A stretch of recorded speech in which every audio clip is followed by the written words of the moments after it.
Bien, mesdames, messieurs, madame la députée, messieurs le président, il y en a quelques-uns qui, je crois, qui nous ont rejoints là, depuis le début de l'intervention, monsieur le Premier ministre, monsieur le directeur. Donc, je suis là ce matin, pas comme parlementaire européen, ce qui, ma présence à Bruxelles, c'est généralement comme député européen, mais pour représenter la région Auvergne-Rhône-Alpes et son président, qui est le président de l'association, et représenter Laurent Wauquiez. Donc, bien sûr, des mots de bienvenue. Vous avez évoqué la francophonie. C'est vrai qu'il y a ici, même d'ailleurs à Bruxelles, la nécessité de s'affirmer face à cette anglophonie qui est extraordinairement pressante. Et nous avons les uns et les autres cette responsabilité et en même temps cet espoir. Parce que l'avenir de la francophonie, elle est bien sûr en Europe, mais elle est, je pense, d'abord en Afrique.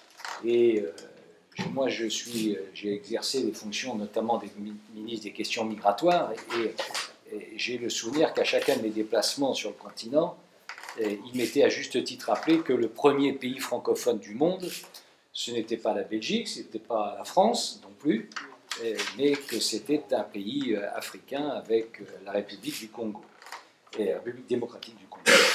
Et donc l'avenir de la francophonie, ça passe à l'évidence aujourd'hui par le partenariat avec l'Afrique. Et si nous sommes aujourd'hui globalement autour de 300 millions à peu près de francophones, j'imagine que c'est à peu près ça le chiffre, eh bien la perspective en 2050 qu'il y ait 700 millions de francophones dans le monde, ça repose essentiellement sur la croissance africaine. Alors, deuxième réflexion, c'est que votre association, que je connaissais, mais que je ne connaissais pas suffisamment, du coup j'ai regardé un peu ce qu'il en était, et je me suis rendu compte qu'il y avait une triple initiative. Il y avait la région Rhône-Alpes, qui était à l'époque la seule région Rhône-Alpes, parce qu'aujourd'hui c'est la région Auvergne-Rhône-Alpes. Il y avait la région, deux autres régions que je connais bien d'ailleurs, la région de Rabat-Salé, et il y avait la région de Tombouctou. Rabat-Salé se développe, la région de Tombouctou, ça devient plus compliqué pour d'autres raisons. Mais c'était les trois régions fondatrices, je crois que c'était en 2005, et lorsqu'il y a eu une alternance démocratique dans la région Rhône-Alpes, Auvergne-Rhône-Alpes, la question que nous sommes posée avec Laurent Wauquiez, c'était de savoir si on persévérait, ou si au contraire, pour des raisons multiples d'ailleurs, y compris financières, et au contraire, si on interrompait. Et nous avons décidé, Laurent Wauquiez a décidé, au contraire, de reprendre ce qui avait été engagé par son prédécesseur pour la région Rhône-Alpes, et de reprendre au nom de la région Auvergne-Rhône-Alpes ces partenariats. Alors, donc, on reste membre de l'association, premier élément. Deuxième élément, Laurent Wauquiez en est le président, ce qui témoigne de son engagement personnel. Et troisième élément, ça compte aussi un peu en apportant une aide financière, puisqu'on participe à hauteur de 135 000 €, et en mettant aussi un certain nombre de dispositions de locaux et de personnel. Et pour l'association, j'étais avec lui une partie du week-end, et je lui ai dit que ce matin j'étais avec vous, alors qu'il y avait une actualité française un peu compliquée, et pas sous votre couvert, puisque dès qu'on parle de terrorisme, on pense bien sûr aussi à une commune, mais là elle n'est pas concernée. Mais heureusement, mais donc là il y a une actualité un peu compliquée en France, et avec une pression médiatique qui voulait des réactions, des analyses, et tout comme ça. Donc ce matin j'étais sur une radio donc à 6 h avant de venir vous rejoindre à Paris, avant de venir vous rejoindre pour participer à ces travaux. Alors, la Côte d'Ivoire est un partenaire indispensable dans cette association, et c'est, je pense, un modèle pour la coopération francophone décentralisée. Donc, si j'ai bien compris le thème de votre réflexion, enfin, en tout cas c'est ce qui était affiché, c'était l'attractivité. Alors d'abord l'association, il faut l'encourager, je crois que vous l'avez rappelé aussi tout à l'heure, il faut l'encourager dans ce qui est déjà initié, c'est-à-dire des stages. ça fonctionne, je regardais, ça fonctionne bien. La formation d'élus, et c'est important, la formation de techniciens aussi, et là, ça a été rappelé en introduction, et enfin, l'accompagnement dans le financement de certains projets avec le service, je ne sais plus exactement comment il s'appelle, appui conseil, enfin par le biais de l'association qui permet d'aider. Donc là, il faut naturellement continuer à creuser ce sillon et la région Auvergne-Rhône-Alpes est tout à fait décidée à accompagner ces initiatives.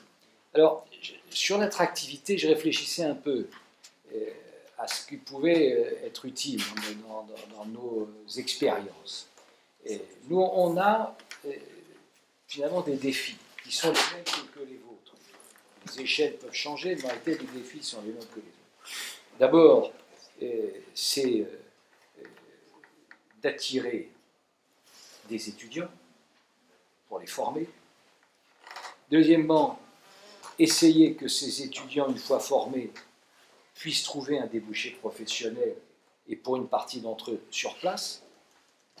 Troisième élément, qu'on soit aussi attractif pour des entreprises et selon la nature, selon les secteurs, notamment pour des start-up qui constituent un peu la perspective. Alors, nous, on a mis en place trois politiques. D'abord, on a mis en place une politique d'aménagement du territoire. Alors, l'aménagement du territoire, c'est une formule qui est une définition qui est assez facile à prononcer, mais plus compliquée à mettre en place. Parce que qui dit aménagement du territoire dit qu'on doit avancer avec l'idée qu'il n'y aura pas de territoire oublié. Et c'est extraordinairement difficile de bâtir une politique dans laquelle il n'y a personne qui reste sur le bord de la route. Nous, ça a été très compliqué parce qu'avec la fusion des deux régions, on était dans une situation de partenariat inégal. Une petite région, c'est plutôt celle dont je suis originaire. Moi, au début, l'Auvergne, c'était 1 200 000 habitants, et puis la région 1 400 000, et la région Auvergne et la région Rhône-Alpes, qui est 5 fois plus importante démographiquement, économiquement. Donc un rapport un peu inégal économiquement. Et donc on peut reproduire ça à un échelon beaucoup plus vaste. Donc il fallait mettre en place une politique, et nous avons réussi à mettre en place une politique qui bénéficie de la plus petite commune qui compte 1 habitant, pas énorme, dans un département de la Drôme, jusqu'à Lyon, qui compte 1 500 000. Et vous savez comment ça fonctionne? S'il y avait un seul perdant, un seul, il y a 3 300 communes à peu près. S'il y avait eu un seul perdant, naturellement, il aurait poussé des cris d'orfraie, et la presse, bien sûr, aurait souligné qu'on menait une politique totalement inégalitaire. Donc, la première chose, c'est d'avoir une politique d'aménagement du territoire dans laquelle on se fixe dès le départ l'idée qu'il ne doit pas y avoir de perdants. Il ne peut pas y avoir que des gagnants, ça n'existe pas, ça. Mais les politiques où il n'y a pas de perdants, c'est faisable. Alors, il y en a qui gagnent un peu, il y en a qui gagnent beaucoup, il y en a qui gagnent pas grand-chose, mais pas de perdants. Donc ça, c'était une des premiers éléments. Deuxième élément, on a lancé un effort, il y avait un grand retard, sur le numérique. Aujourd'hui, vous ne pouvez pas dire qu'un territoire va être attractif, où qu'il se trouve dans le monde, s'il ne relève pas le défi du numérique. Alors pour nous, ça veut dire l'installation du très haut débit, ça veut dire l'amélioration du réseau de téléphonie mobile. On ne se rend pas forcément compte, mais chez nous, dans des petits villages, comme chez vous dans un certain nombre de territoires, l'interruption du réseau de téléphonie, c'est la catastrophe absolue. Et chez nous, notamment, on a aussi, quand on dit réseau de téléphonie, numérique et ainsi de suite, ça joue par exemple pour les personnes âgées. Vous avez maintenant, aujourd'hui, en Europe, tout un système qui fait que les personnes âgées ont des bracelets qui permettent d'alerter des centres de santé, choses comme ça. S'il y a une zone blanche, naturellement, tout ceci ne sert plus à rien. Donc, il faut qu'on investisse. Alors, c'est ce que l'on fait, puisqu'on a investi 450 millions d'euros sur 10 ans pour essayer de combler les zones blanches. Alors, je vous le dis, nous, on n'y arrive pas très bien. Il y a beaucoup de retard, mais il faut se fixer ça comme objectif parce qu'il ne peut pas y avoir d'attractivité du territoire aujourd'hui s'il n'y a pas, si on ne relève pas la question du numérique. Ensuite, il y a naturellement la formation. Il faut qu'il y ait une formation. Là aussi, c'est plus facile à dire qu'à faire. Les problèmes peuvent être un peu différents, mais nous, dans notre région, on a par exemple 20 000 emplois et tous les ans ne sont pas pourvus.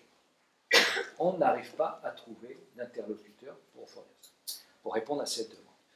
Alors, nous avons la chance de compter sur une très grande entreprise que vous connaissez très bien, parce qu'elle est implantée aussi sur le continent, c'est l'entreprise Michelin. Et la particularité française, c'est que c'est un pays encore très centralisé, et que la manufacture Michelin est la seule entreprise leader mondiale de son secteur, puisqu'ils sont premiers ou second, évidemment un peu titillés par les Chinois, mais enfin bon, mais premier ou deuxième leader mondial de son secteur, et donc qui est installé en province. Tout est centralisé sur l'Île-de-France. Nous, en Auvergne, on a cela. Et avec Michelin, on a signé des partenariats, et là c'est ce qu'il faut faire, je pense, on ne le fait pas suffisamment, mais il faut le faire de manière plus ambitieuse, un partenariat avec le secteur public et donc le secteur privé pour former et essayer de répondre sur place aux besoins et à la demande. Nous, on a un taux de chômage qui est en France qui est de 8,5. Il est sur la région Rhône-Alpes un peu moins, il est de 7,5. Mais il y a quand même des secteurs pour lesquels on n'arrive absolument pas à faire face. Et donc, il faut que l'on soit capable de former sur place une main-d'œuvre qui est indispensable au développement économique régional. Et donc, on a signé ça, c'est très récent. On l'a signé il y a 3 semaines, à peu près 3 semaines, un mois. Et donc c'est à la fois le secteur public, c'est-à-dire l'éducation, le rectorat, secteur privé, je vous donne cet exemple, il y a d'autres exemples d'entreprises qui se sont associées, et les collectivités, notamment la collectivité régionale. On a donc signé cela très récemment. Enfin, dernier point, et je pense que là vous avez sans doute un gisement. Vous avez évoqué le chocolat tout à l'heure. Vous avez raison, c'est exactement ça. Et nous, on a créé, il y a maintenant 2 ans, un label qui s'appelle la marque Auvergne. Et c'est pour mettre en valeur les produits, un certain nombre de produits référencés, qui sont des produits régionaux, qui mettent en valeur à la fois pour la population régionale, mais au-delà à l'extérieur. Et je ne sais pas que... Je crois qu'il y a la responsable de l'association Marque Auvergne est venue, je crois, à l'été présenter cela devant l'association. Et donc, cette marque Auvergne a été lancée en 2017.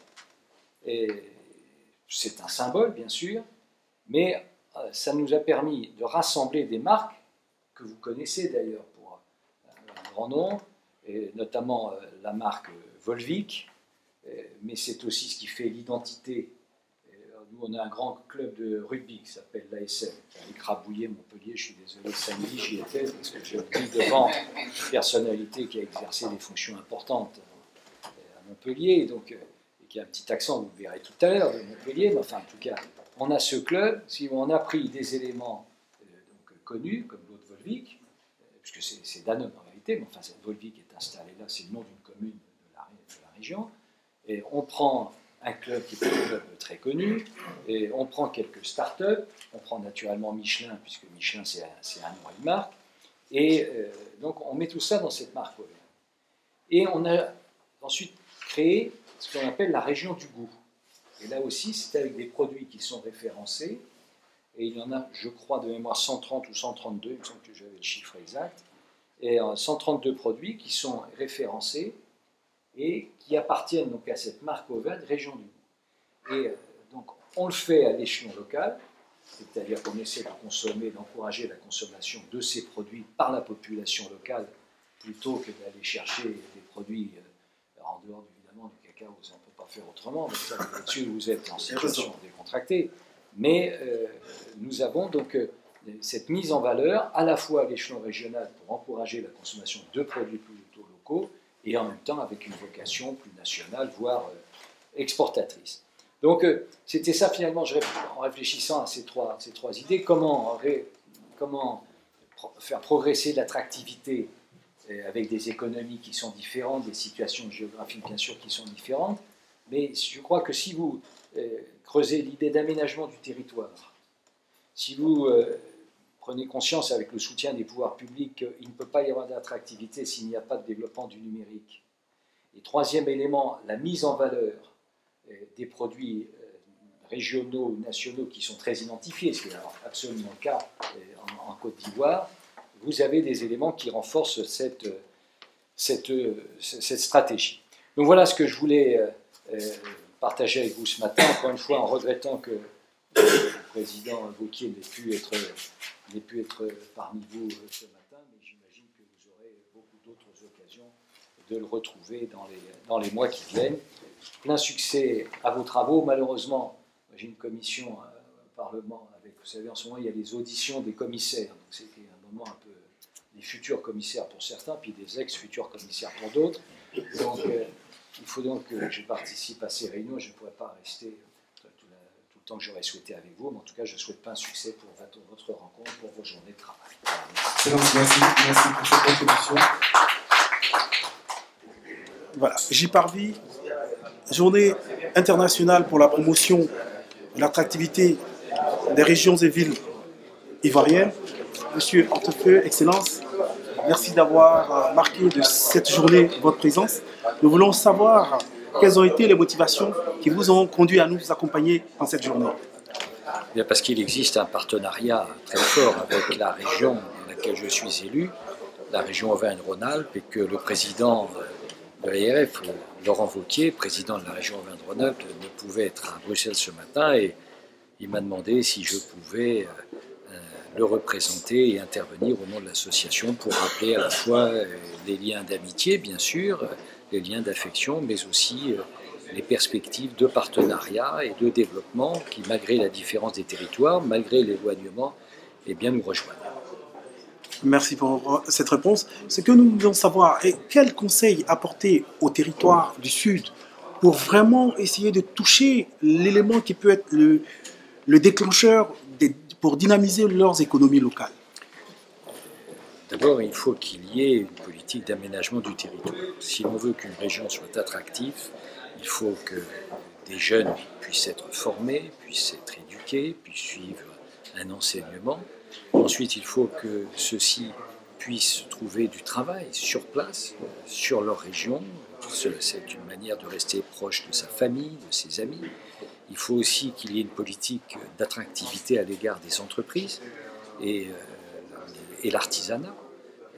Donc il y a une panoplie d'initiatives et de mesures. Et donc j'ai cité moi comme exemple ce que nous avions mis en place avec une politique d'aménagement du territoire qui ne laisse personne sur le bord du chemin, personne sur le bord de la route.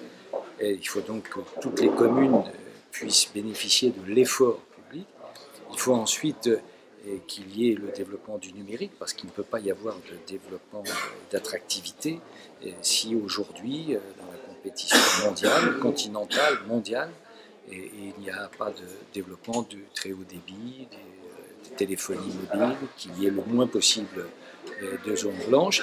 Et puis ensuite, il faut naturellement mettre en valeur les atouts existants. Nous avons les uns et les autres, notamment je pense en matière alimentaire, en matière de production agricole, et des atouts. Et c'est pour nous ce que l'on appelle la région du goût, ce qui peut être pour naturellement la mise en valeur du cacao, mais pas simplement, bien au-delà d'un certain nombre de productions. Et donc il faut avancer sur finalement ces trois piliers, l'aménagement territorial, le numérique et la mise en valeur des productions locales. Merci, excellence. Voilà. Merci.